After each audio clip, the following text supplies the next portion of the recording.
When most think of Smash for Wii U, they probably think of something like this. Make him come to you. Put the screws to. Oh my lord! This Is could be this a problem. how it Oh my God! Bayonetta plagued the perception of this game more than anything else. It remains as what Smash Wii U has left as its main legacy. Now, I'm not here to argue Bayonetta was not the best character in the game. No. She was definitely number one. But what I am here to argue is Bayonetta wasn't the dominant force that people thought she was. In fact, what if I told you that she wasn't the overall number one character during Wii U's competitive lifespan?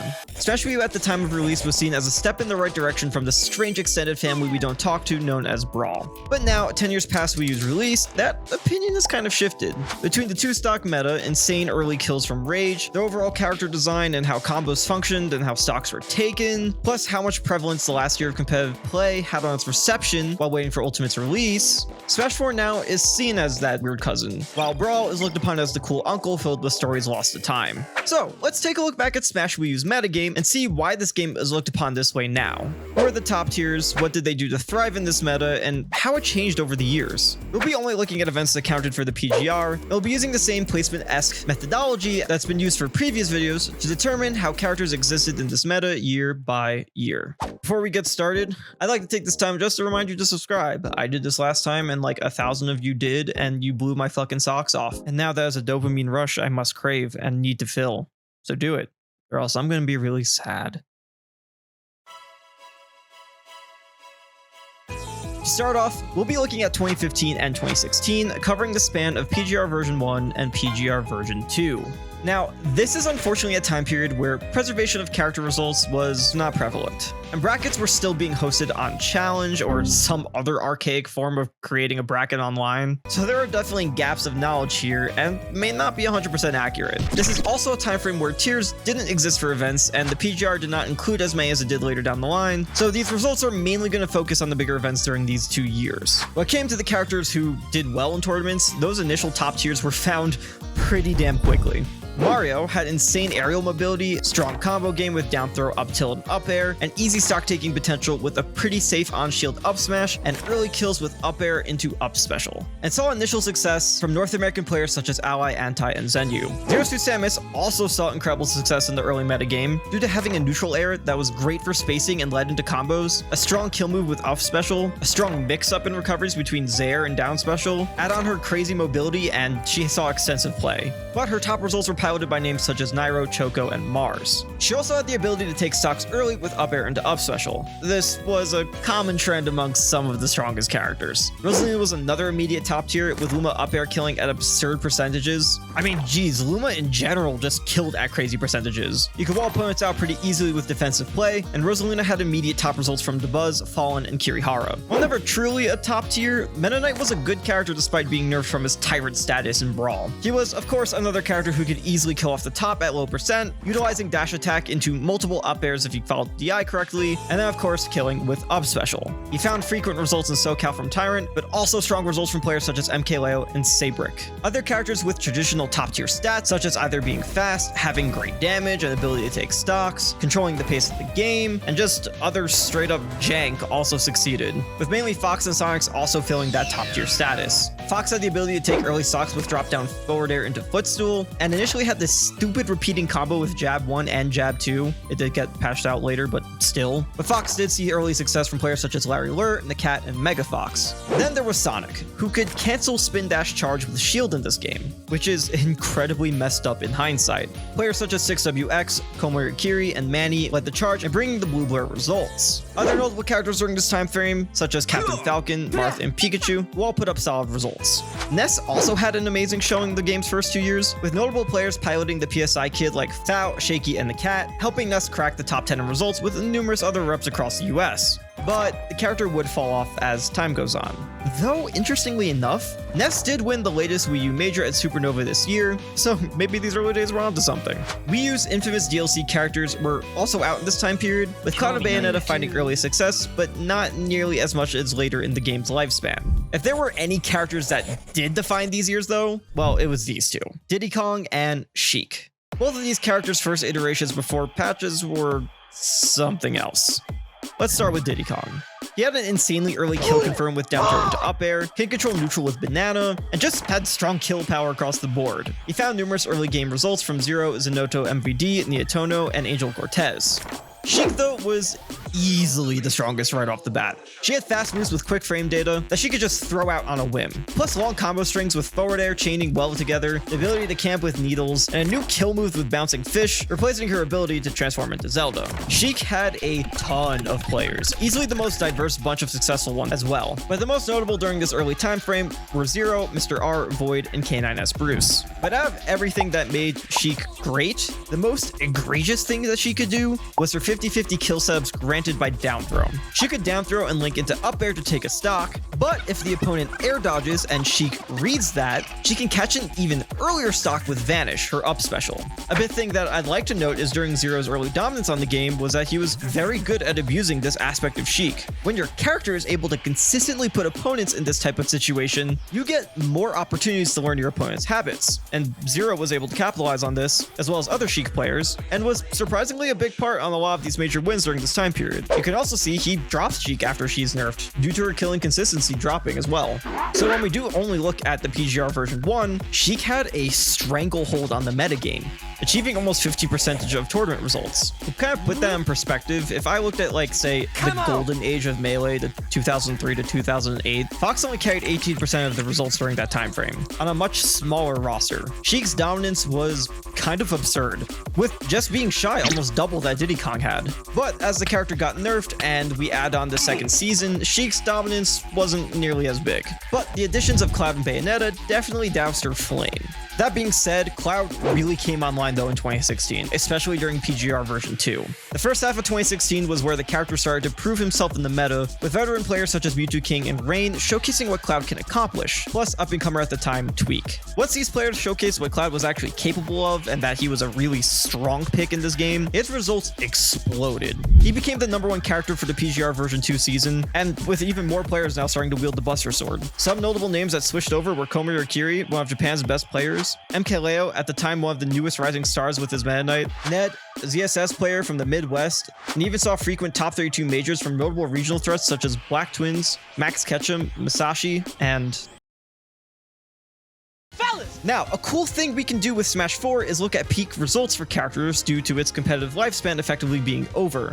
During these two first seasons of Smash 4, 25 characters met their peak of total tournament results, almost half the cast. This isn't too surprising though. The early time period of a competitive game is one of exploration and playing characters with the hopes that one day you get buffed or the top tiers get nerfed in patches. But when the patches are done and these overwhelming top tier DLC characters join the roster, a majority of these remaining characters on the lower end of the tier list tend to fade into obscurity, or for some, straight up stop existing. Out of the 8 majors in 2015, there were only 2 winners, Zero or Nairo, no one else. But 2016 had a much wider pool of major winners and a much more competitive metagame. Zero still took the majority with 5 title wins, but his iron grip has weakened. Nairo still found 2 gold medals, but Brawl veterans such as Ally, Anti, Abadango, and Pink Fresh all found their first Smash 4 major wins. On top of that, new faces that started playing during Smash 4 also started crawling to the top, with MKLeo winning the final 2GGT event of the year, Zero Saga, and Ken blowing up in Japan and winning their big major of the year, Umabura Sat. 2017 was Smash 4's most competitive year. Why? Because there was a circuit. In Los Angeles, the 2GG circuit took place with a themed event every month, which is interesting from a meta perspective because now one region is having a larger influence on character percentages. But 2017 was predominantly known as the rise of 2 characters who were clearly the best 2 in the game, Bayonetta and Cloud. Let's start with Cloud. Cloud had absurd range in this game and can easily zone opponents out with back air and neutral air. Add in an up air that can easily juggle opponents and an auto-cancelable down air at a certain height to cut landing lag, Cloud's aerial game was almost unmatched. But Cloud's crown prize was Limit. Unlike an ultimate, Limit in this game was, well, limitless. Once you charged the meter full, Limit lasted until you cashed it out on a special, unlike an ultimate where it's on a timer. So charging Limit was a valid action interaction in neutral to either force players to approach, or get a huge buff to strength and movement you can cash out as a super move at any time. Clouds finally saw his first major win at Umeburo Japan Major under MKLeo, but Komori Kiri, Ned, and Tweak all put up insane results with the character as well. And then there's Bayonetta. Yeah, it's no secret she was incredibly messed up. She could convert kills off most neutral interactions. She took stocks at very low percentages in a 2-stock game without needing rage. She had an absurd recovery and advantage state with the triple jump glitch. She had a frame 1 escape option with bats within if you messed up the timing of a roll or air dodge. She had one of the most ridiculous counters in this game with witch time. She was broken. And not like when people say this character is broken, oh my god, like most of the time, no, that's not broken. This is broken. But it wasn't really until 2017 that this opinion really started to take hold. In 2016, the only player for a while to truly put Bayonetta on the map was Pink Fresh, winning a 2GGT major. But by the end of the year, Brawl veteran Salem picked up the character and won their first major in 2017. Which one? Oh, you know, the one called EVO? After a few second place finishes, Salem would take the biggest major of the year, and then another one the week after. Salem's success with the character definitely influenced other Bayonetta players' rise upwards, with a few other players meeting new competitive heights entering major top 8s, but not meeting the same peaks as Salem. Add on to that established players starting to dip their toes into the character, and Bayonetta started to feel like an ever-present threat in the meta. And when you look at the stats, it showed. Bayonetta took the #1 spot in 2017, with Cloud trailing right behind her. This year was also Cloud's peak, getting the highest percentage and rank he would have compared to any year of Smash Wii U's lifespan. Other notable characters to topple into their peaks this season were Mewtwo, Corrin, and Donkey Kong. Now with majors, you'll see there are quite a few similar names still taking major wins, but there were also quite a few names finally finding their first. Rosalina saw not one, but two with the Buzz and Kirihara, Salem becoming the second Bayonetta to win a major as mentioned, taking a total of 4 the whole year, and Tweak finally taking his first, ironically taking MKLeo Saga at the end of the year. So 2017 ended with a successful circuit, a meta where the top tiers thrived but weren't overly dominant, and at the time things felt pretty damn good outside of an occasional complaint about Bayonetta. But in 2018 things definitely shifted, and Bayonetta became what many remember to be in the game's lifespan during its twilight years. As the final seasons of Smash 4 took place, Bayonetta started crawling up in usage more and more and more. More established players started adding her to their lineup, and more new names started popping up in bracket, whether they mained her or had her as a pocket. Bayonetta truly did dominate the final year of Smash Wii U. She stood all the way up at 12.09%, with Cloud trailing quite a bit behind at 7.83. For context, she had more results than the bottom 33 characters combined, well more than half the roster. Now, you're probably thinking, see easy, she was dominant. The meta was Bayonetta, it's just like I remembered. Well, my dear viewer, there is one thing about this time frame that bugs me about the data from this year. Something that could potentially skew the outcome of competition. During March of 2018, well, you know, the next Smash Bros. Title was announced for Switch, and interest in Smash Wii U afterwards started to take a quick downwards trend. After the PGR's final official season ended, and the last EVO for Smash 4 concluded in a Bayonetta ditto that tarnished the game's legacy one way or another, interest in competing for the remainder of the year just wasn't there. People who were sick of fighting Bayonetta were less interested in competing, leading to a lot of established top players trickling out from entering the remaining tournaments. And it shows once you add everything up. There is significantly less data than 2017 to work with. So my question now is, was Bayonetta's complete dominance the trajectory of where the meta was heading, or did Smash Ultimate's release seal the game's fate to end up there? Now, it's a good chance that the answer was probably both. As mentioned earlier, more established top players started picking her up, and new players for the character just kept showing up and taking those top spots at tournaments. The character clearly just wasn't going anywhere. But it's a shame that 2018 is tarnished by such a dramatic shift in the meta because it's also one of the most interesting years in Smash 4's lifespan. With Zero retired, we had a down to the last event race for a new #1 that occurred between MKLeo and Tweak. Sheik won their first major since her nerfs, with Void winning Smash and Splash 4, which was also his first major win. The story of Cosmos come up with Corrin and winning one of the last majors of the year, the Big House 8. But what most people remember now is just Bayonetta. And it's a shame because a lot of these stories is what set up Smash Ultimate and the rivalries and competitors we saw succeed in those early months, but a lot of people either don't know or don't realize that. All right, enough of the sentimentality. Let's step back to a more stats perspective view like this video originally intended. Bayonetta wasn't the only character to thrive the final year of the game. Fox, Zero Suit Samus, and Ryu were all top tiers that peaked at the end. I'm realizing now I haven't really talked about Ryu much. He was another DLC character that came out that had some interesting quirks to him, but just know between Rage and Up Special, Ryu could consistently find kills at stupid early percentages. Other characters such as Peach and Mega Man would also find themselves on the rise towards the end. But due to the oddity of a lot of players just deciding to take a break from competing towards the end, there were a lot of low tiers who found their peaks here too. Mr. Game & Watch and Pac-Man had dedicated players such as Meister and T pushing their characters, but then you had some like Samus, Shulk, Link, Bowser Jr., and even regarded as one of the worst Jigglypuff, all having their best seasons to date. Because the only other people who'd still play the game for the love of it are somehow the low tier players. I don't understand. I alluded earlier that Bayonetta was not the #1 all-time in results throughout the PGR seasons.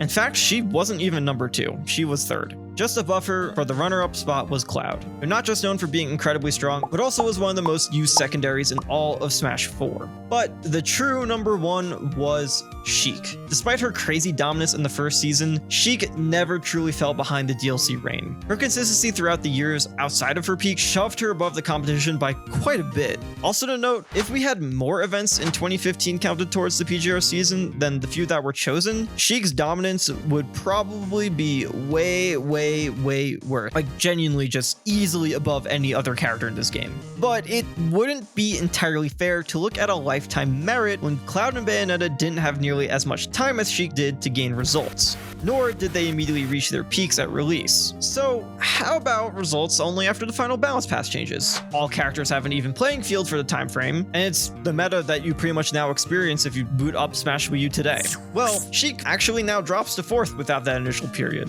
Diddy Kong jumps into the top 3, and #1 was finally Cloud?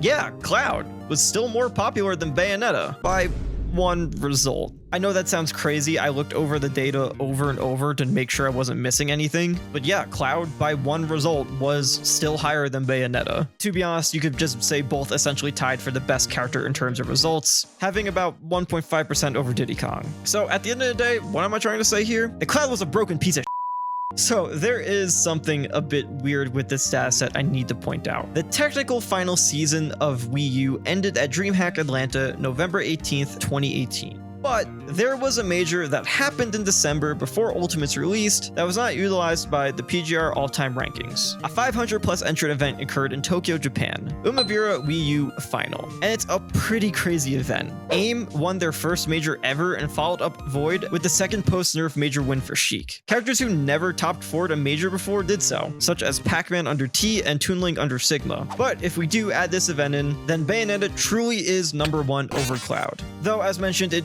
was not considered for the official rankings, so when I did this project, I did not count it.